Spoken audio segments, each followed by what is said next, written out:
Hello guys, today I want to talk about coins that can pump in a bear market, and most importantly, coins that will not die or go to almost zero, because we've seen these kind of things happen in the crypto space. Now the first thing to see is that what are the niches or that don't seem to be doing well in the crypto space. We've seen what's happened with Celsius, right? Celsius halting withdrawals, and now we've seen Voyager getting a $200 million loan, BlockFi getting a $250 million loan slash bailout from FTX. Now, all these people that take your private keys for yield, they don't seem to be doing so well right now, right? So it definitely has to tell you a lesson that maybe I should not give away my keys to anybody. So if you're thinking about which protocols are shining right now, we've seen what's happening with Hex. Hex has been trending for the last 2 days right now, and it's simple, right? You can earn trustless yield. You can earn yield without having to give up your keys. That's one of the key aspects of crypto that make crypto super attractive and that makes crypto the future of finance. You don't want to be making the mistakes that have been made again and again and again and again. And in some cases, it seems you would almost need to slam someone with the hammer on the head and say, guys, not your keys, not your coins. You see all these platforms failing, needing bailouts.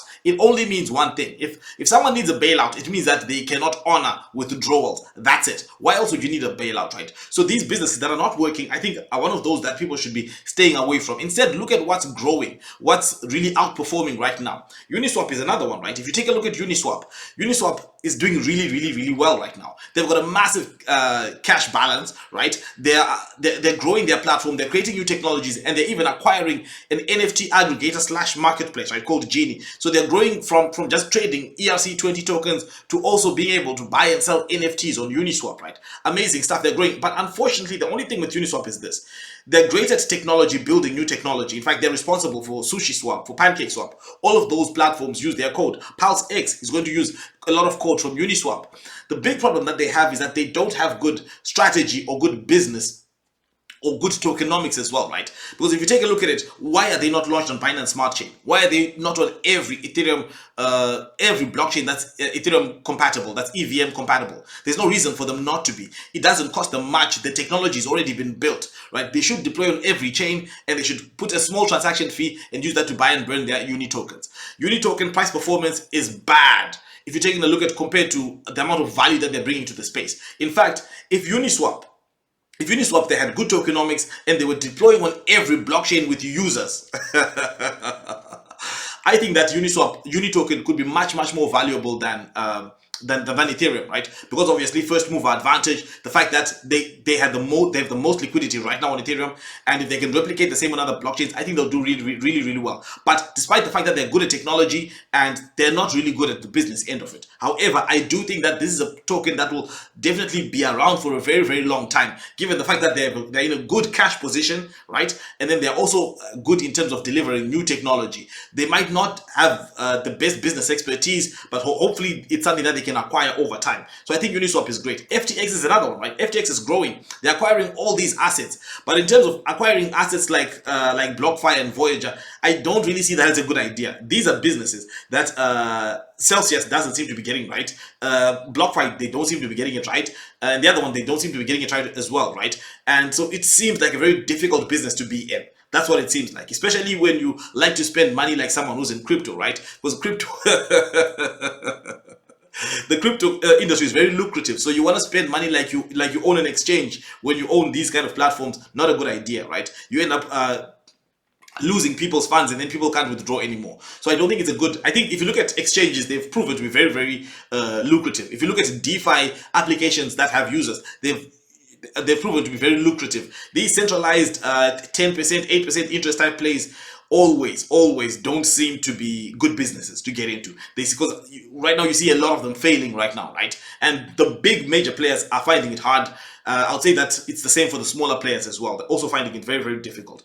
So yeah, there's that. But if you take another one, right, Binance, I think BNB is a great is a great hold as well. They've got the good tokenomics. They've expanded into Binance Smart Chain. They've got their burning some BNB as well. All transactions, a fee of that goes to burning BNB. They burn BNB every quarter, so they're always burning, and they're growing in terms of decentralization. They are decentralizing the coin more and more, right? Which I think is a very smart move. Compare that with Celsius, right?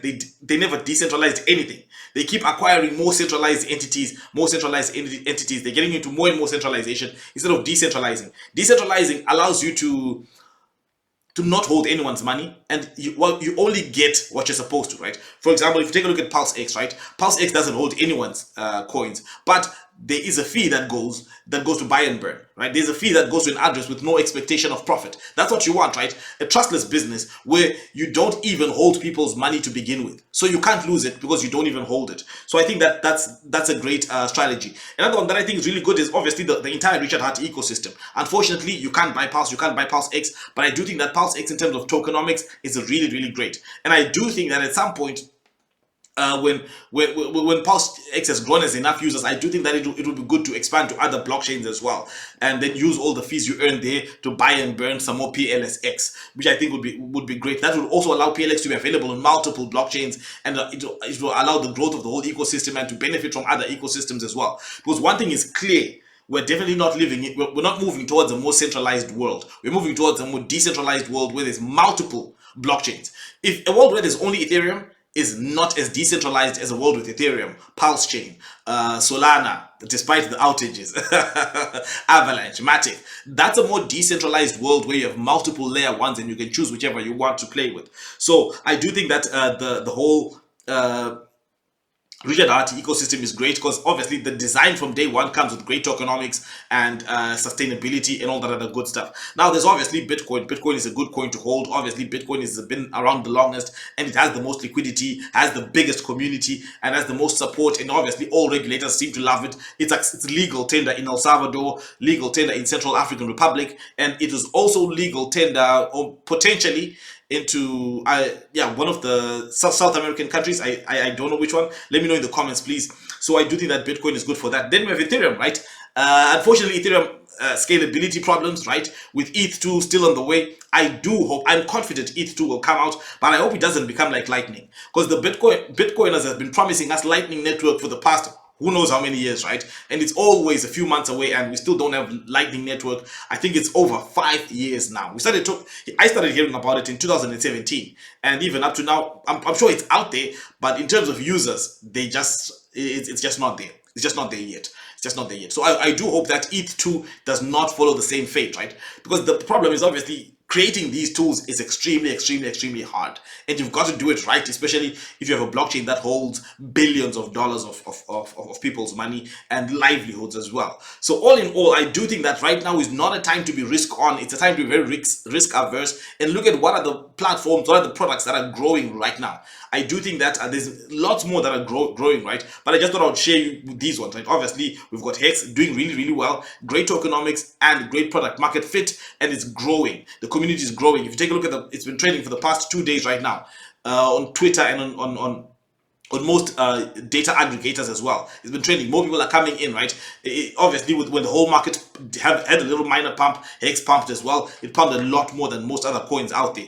So plus we have this free P version of free P Hex that's coming up. So anyone buying Hex right now before the Pulse Chain snapshot will get free Hex on Pulse Chain as well. And if you're buying Hex at these low prices of 3 cents, 4 cents, and you get another free copy of Hex on Pulse Chain, I think that sounds like a good deal. Now the price could obviously keep dipping more, just like the whole market could keep dipping, just like Bitcoin could go to 10K, but I think that's just a bigger opportunity. Right now, I think we've done most of the price has dropped for the most part. I think the drop left is less than the drop that we've already experienced, right? So all in all, I think it's a great price. Just think about it. Buying Bitcoin at 6,000 and buying it at 3,000, yeah, it's different, but you're still getting a good deal, right?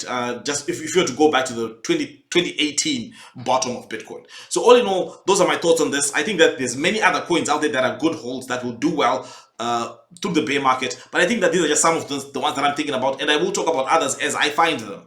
Anyway, guys, thank you for watching and see you again next time. Cheers.